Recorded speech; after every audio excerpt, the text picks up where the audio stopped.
It was 1961 that my father received One Flew Over the Cuckoo's Nest in galley form.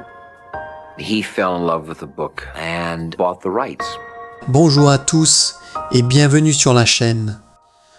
Aujourd'hui, on plonge dans l'une des aventures les plus dingues, les plus improbables et les plus marquantes de l'histoire du cinéma, la genèse et le tournage de Vol au-dessus d'un nid de coucou, le film de Milos Forman sorti en 1975, qui a raflé les 5 Oscars majeurs et qui reste, encore aujourd'hui, un monument de rébellion, de liberté et de critique sociale. Mais ce que peu de gens savent, c'est que ce chef-d'œuvre a failli ne jamais voir le jour. Il a traversé des décennies de galères, de refus, de hasards fous, de censure, de budgets rikiki et de décisions risquées. Et tout commence en 1960. Cette année-là, le père d'un jeune homme qui deviendra plus tard un producteur important reçoit un exemplaire en épreuve, c'est-à-dire une version non reliée, pas encore publiée, du roman de Ken Kesey, Vol au-dessus d'un nid de coucou. Il lit, il est scotché. Le livre parle d'un hôpital psychiatrique vu à travers les yeux d'un géant amérindien muet, le chef Brandon, et surtout à travers l'arrivée explosive de Randle Pesena. McMurphy, un détenu qui simule la folie pour échapper à la prison et qui va semer le chaos dans cet univers ultra contrôlé par l'infirmière en chef Mildred Ratched. Le père tombe amoureux du texte. Il achète immédiatement les droits d'adaptation. Pas pour un film tout de suite, non, il veut d'abord le porter à la scène. Il monte donc une pièce de théâtre à Broadway. Casting de rêve, Gene Wilder dans un rôle secondaire, Billy Daniel et Dame, des noms solides pour l'époque. Mais la réception est explosive au mauvais sens du terme. Le public se divise en deux camps. D'un côté, ceux qui trouvent ça génial, courageux, une vraie claque contre l'autorité et le conformisme. De l'autre, ceux qui sont outrés. Comment osez-vous vous moquer des malades mentaux? Comment pouvez-vous rire de la folie? La pièce est accusée d'être cruelle, irrespectueuse, provocatrice pour le plaisir de provoquer. Elle dérange trop. Résultat, elle ne tient que 5 ou 6 mois sur les planches.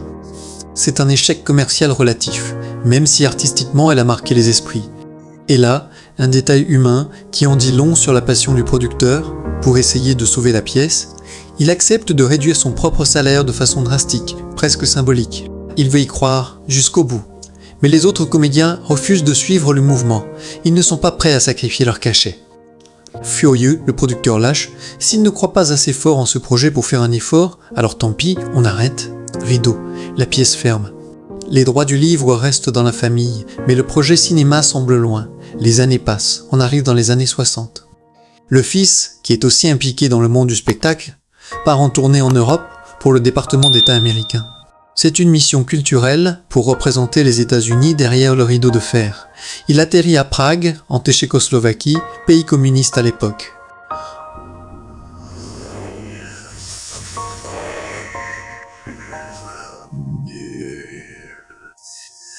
Bassassi, chantera, portera, encore ton nom de trois sensi qui aurelle des amés et des amés Eligouki, où est 17 États-Unis derrière de l'atterri. Là, il rencontre un jeune metteur en scène tchèque, prometteur, Milos Forman. Forman est talentueux, imaginatif, un peu rebelle dans l'âme. Il parle cinéma, il parle liberté d'expression, il parle de la façon dont l'art peut défier les systèmes oppressifs. Une vraie connexion se crée. Pendant ce voyage, hasard absolu, il croise Kirk Douglas lors d'un événement culturel organisé par les Américains. Kirk Douglas, à ce moment-là, possède toujours les droits du livre. Il les avait acquis plus tôt. Il aborde le jeune producteur et lui dit « Écoute, si jamais tu veux faire un film avec ce roman, je t'envoie le bouquin, pas de problème. Tu es intéressé ?» Réponse enthousiaste « Bien sûr !»« Envoie-le-moi. » Kirk repart. « Et rien, pas de livre, pas de nouvelles. Silence radio total. 10 ans plus tard, oui, 10 ans, une enveloppe arrive enfin par courrier. Dedans, le roman de Kesey. Mais ce n'est pas Kirk qui l'envoie. Ce sont Michael Douglas, le fils de Kirk, qui commence à produire, et Saul Zaentz, un producteur indépendant obstiné. Ils ont racheté ou récupéré les droits et ils veulent savoir si le projet intéresse toujours. Quand le producteur recroise Kirk Douglas bien plus tard, il y a une scène hilarante. Kirk le regarde et lance « Espèce de salaud, je t'ai envoyé ce livre il y a 10 ans et tu n'as même pas eu la décence de me répondre, même pour me dire d'aller me faire voir. » Réponse immédiate. « Et toi, espèce de salaud, dès que tu es sorti de la pièce, tu as oublié jusqu'à mon existence. J'attendais ce foutu bouquin comme un idiot. » La vérité éclate, Kirk avait bien envoyé le livre à l'époque, mais à Prague, en pays communiste, la censure l'avait intercepté à la douane. Le paquet avait été confisqué. Le livre n'était jamais arrivé. Mystère résolu, 10 ans après. À ce stade, Kirk Douglas est fatigué du projet. Il a essayé de le monter pendant des années sans succès. Il est prêt à vendre les droits et à passer à autre chose. Mais le producteur, lui, relit le roman et se dit « Non, c'est trop fort, je ne peux pas laisser filer ça ». Il convainc son père de lui laisser tenter sa chance. En 1971, coup de fil de Michael Douglas « Vous êtes toujours partant pour faire le film ?» Réponse « Oui, absolument. » Mais sans les restrictions artistiques et créatives que ton père avait imposées à l'époque. Michael accepte, son père a lâché l'affaire, il n'y a plus de veto. Le projet renaît. Mais là, nouveau mur, Hollywood ferme la porte. Aucun studio majeur ne veut financer ce film. Trop sombre, trop critique envers l'autorité, trop centré sur des personnages fous, pas assez commercial, pas de happy end. C'est vu comme un risque énorme. Michael Douglas et Saul Zaentz se regardent et se disent « Ok, on le fait quand même, en indépendant, en low budget, pas d'argent pour un réalisateur superstar. » Ils cherchent quelqu'un de talentueux, qui respecte le matériau, et surtout qui ne coûte pas une fortune. Ils auditionnent plusieurs grands noms. La plupart tournent autour du pot, refusent de dire précisément comment ils verraient le film, puis arrive Milos Forman, le même que le producteur avait rencontré à Prague 10 ans plus tôt. Milo est direct, je veux que ce soit vrai, pas du théâtre filmé, pas des effets, du réel, de l'humain, de la douleur, de la révolte. Il appuie exactement sur les bons boutons. Saul Zaentz et Michael Douglas se regardent et se mettent à pleurer, littéralement, parce qu'ils sentent enfin que quelqu'un comprend l'âme profonde du projet. Ce n'est pas juste un film, c'est un cri contre les systèmes qui broient l'individu, contre la normalisation forcée, contre la perte de liberté. Milos est choisi. Le premier jet du scénario est signé Laurence Auben. C'est fidèle au livre, mais un peu trop littéral, un peu naïf sur le plan technique. Milos fait alors appel à Bo Goldman, un scénariste talentueux qui arrive via son agent. Bo réécrit une grande partie. Il dira plus tard en riant qu'il pense avoir été engagé parce qu'il acceptait de travailler pour presque rien, comme tout le monde sur ce projet. Le réalisateur lui-même touche seulement $8 000 pour ce qui est son premier grand film américain. Il a 6 enfants à charge, sa femme vend du poisson frais aux riches des Hamptons pour arrondir les fins de mois. Pas vraiment le cliché du producteur hollywoodien riche. Mais c'est son ticket pour rester à Hollywood, au lieu de retourner à New York, faire l'homme au foyer. Milos et Bo se retrouvent tous les matins au Sunset Marquis Hotel, un endroit mythique à Los Angeles. Milos commande une bière des 10 à 30, Bo refuse poliment, et ils bossent scène par scène. Milos a cette manie, dès qu'une jolie fille, ou deux, passe en bikini dans la cour, il perd le fil, il divague. Bo le ramène à la réalité. Une des premières idées fortes de Bo, quand McMurphy arrive à l'asile, il embrasse un garde sur la bouche pour le provoquer dès le premier instant. Milos trouve ça génial. Il teste, il joue les scènes à deux, Milos prend tous les rôles avec son accent tchèque inimitable. C'est hilarant et productif. Vient le casting. Pour rendre le McMurphy, le rebelle charismatique, on approche Gene Hackman qui passe, Marlon Brando qui passe aussi. Milos est obsédé par Burt Reynolds à ce moment-là, il le trouve charismatique, populaire, cheap charisma, comme il se dit, parfait pour McMurphy. Mais au fond, le producteur a toujours Jack Nicholson en tête. Jack a déjà tourné dans Easy Rider et Phoebe's Easy, mais son image est encore celle du jeune homme sensible, un peu intello. Pas encore le bad boy explosif.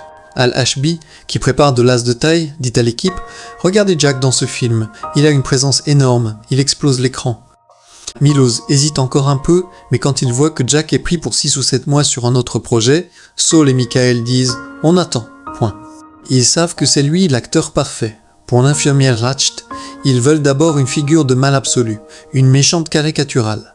Anne Bancroft, Colin Dewhurst, Geraldine Page, Angela Lansbury, toutes refusent. Puis Louise Fletcher entre dans la danse. Au début, Milos la trouve trop douce, trop gentille en apparence. Mais au fil des mois, une idée germe, et si le vrai mal n'était pas visible? Et si Ratched était une femme qui croit sincèrement faire le bien, qui pense aider les patients en les contrôlant, en les normalisant, ça devient beaucoup plus terrifiant. Une méchante qui se voit comme une sauveuse, Louise est choisie, et elle va livrer une performance glaçante. Pour le chef Bromden, le géant muet, c'est un cauchemar logistique. Dans le livre, c'est un tronc d'arbre humain, un colosse amérindien, mais les Amérindiens ne sont pas tout géants. On envoie des éclaireurs partout aux États-Unis. Un jour, en avion vers New York, Le producteur discute avec un passager, Mel Lambert, propriétaire d'une concession automobile à Portland, Oregon. Mel vend des voitures aux tribus indiennes du Nord-Ouest, il connaît tout le monde sur les réserves. Le producteur lui dit en rigolant « Si jamais tu croises un Amérindien vraiment immense, appelle-moi !» Quelques jours plus tard, coup de fil paniqué « Michael, le plus gros fils de pute que j'ai vu de toute ma vie vient d'entrer dans ma concession. Il est énorme. Il s'appelle Will Sampson, il est de Yakima, Washington, il est forestier, il a des peintures au Smithsonian, viens voir. » L'équipe file à l'aéroport de Portland, l'avion de Yakima atterrit. Will Sampson descend, silence total. Tout le monde retient son souffle. Jack Nicholson tourne autour de lui comme s'il voyait un extraterrestre. Il parle au moins ? Miloz, pas besoin. Il est parfait. Will Sampson devient le chef Branden, iconique. Pour les patients, Miloz veut des visages inconnus, pas des stars. Il organise des auditions incroyables, impro total. Il s'assoit dans la salle de jour comme l'infirmière, pose des questions, laisse les acteurs interagir. L'ambiance devient vite folle, même les membres de l'équipe se demandent parfois qui est acteur et qui est vraiment perturbé. Le tournage se fait à l'Oregon State Hospital, un vrai hôpital psychiatrique en activité. Décision folle, tourner 90% en intérieur en janvier quand il fait nuit noire dès 16h30. Mais ça crée une atmosphère unique, claustrophobie, isolement total. Une semaine de répétition avant le premier clap, les acteurs vivent sur le service. Ils choisissent des objets personnels dans des boîtes, photos, brosses à dents, petits riens, et les mettent dans leur table de nuit. Ils mangent à la cafétéria de l'hôpital, jouent au billard, au pong, la première version, ultra rudimentaire. Ils restent en personnage presque tout le temps. Quand Jack Nicholson arrive pour la première fois à midi, les patients ne sortent pas du rôle. Jack regarde autour de lui, mais qui sont ces mecs? Ils arrêtent jamais? C'est l'heure de déjeuner. Parfois, même le staff a du mal à différencier acteurs et vrais patients. Le vrai directeur de l'hôpital, Dean Brooks, aide énormément. Il assigne chaque acteur à un patient réel pour observer ses comportements. Certains assistent à des séances d'électrochoc, ça marque à vie. Nicholson et Fletcher en parlent encore des années après. Miloz a une technique spéciale. Il filme souvent sans prévenir. Les acteurs pensent répéter ou faire un test lumière, mais la caméra tourne. Ça donne un naturel brut, inégalable. Miloz hurle régulièrement « Pas naturel, pas naturel !» 3, 4 fois par jour. Il veut du vrai, rien d'autre. La scène sur le bateau, un enfer, tout le monde est malade sauf Jack. Danny DeVito, Vincent Schiavelli, Christopher Lloyd vomissent tripes et boyaux par-dessus bord. Ils reviennent verts, repartent le lendemain, une journée entière de prise. Un acteur crève accidentellement l'œil d'un poisson pendant une scène de pêche, panique, essaie de le remettre en place pour que personne ne s'en aperçoive. Odeur de vase, appât, bateau qui tangue, cauchemar absolu. Dean Brooks accepte de jouer le Dr Spivey. Jack adore déstabiliser tout le monde sur le plateau. Avec le chef, c'est la guerre des nerfs. McMurphy le provoque, lui colle du chewing-gum, le pousse, le chef reste de marbre. Jack adore ça, enfin quelqu'un qui ne craque pas. La scène de la fête sur le service, plusieurs nuits blanches. Miloz pose la caméra et laisse tourner. Ça devient presque un documentaire sur le chaos joyeux. Les acteurs sont tellement immergés qu'ils oublient parfois la caméra. La fin, la scène ultime entre le chef et McMurphy. Le chef l'étouffe par compassion après la lobotomie, puis fracasse la fenêtre et s'enfuit dans la nuit. On ajoute un moment où les patients se réveillent lentement après le drame, pas dans le script initial, mais ajouté pour la catharsis. Pendant le tournage, silence religieux quand la fenêtre vole en éclats. Au cut de Miloz, tout le plateau explose en cris, en applaudissements, en larmes. C'était intense. Ce film parle de tout, de la rébellion contre le système, de la folie comme ultime liberté, de l'humanité qu'on essaie d'écraser. McMurphy incarne cette étincelle qui refuse de s'éteindre. Le chef, avec sa dernière ligne, « Allons-y », dit tout en 2 mots. Ils partent ensemble, même si l'un est mort. C'est une victoire. Et voilà comment un livre confisqué par la censure communiste, une pièce qui a divisé Broadway, un projet abandonné par Kirk Douglas, un low budget risqué et une équipe qui a travaillé pour des cacahuètes sont devenus l'un des plus grands films de tous les temps. Merci d'avoir tenu jusqu'au bout. Si tu as kiffé ce making-of ultra détaillé, mets un gros like, abonne-toi, active la cloche, et dis-moi en commentaire quel autre film mythique tu veux voir décortiqué comme ça. On se retrouve bientôt pour de nouvelles coulisses. Environ 48-700 caractères espace compris. Si tu veux encore plus long, je peux développer des parties spécifiques, ajouter des analyses de scènes ou des comparaisons livre-film, dis-moi.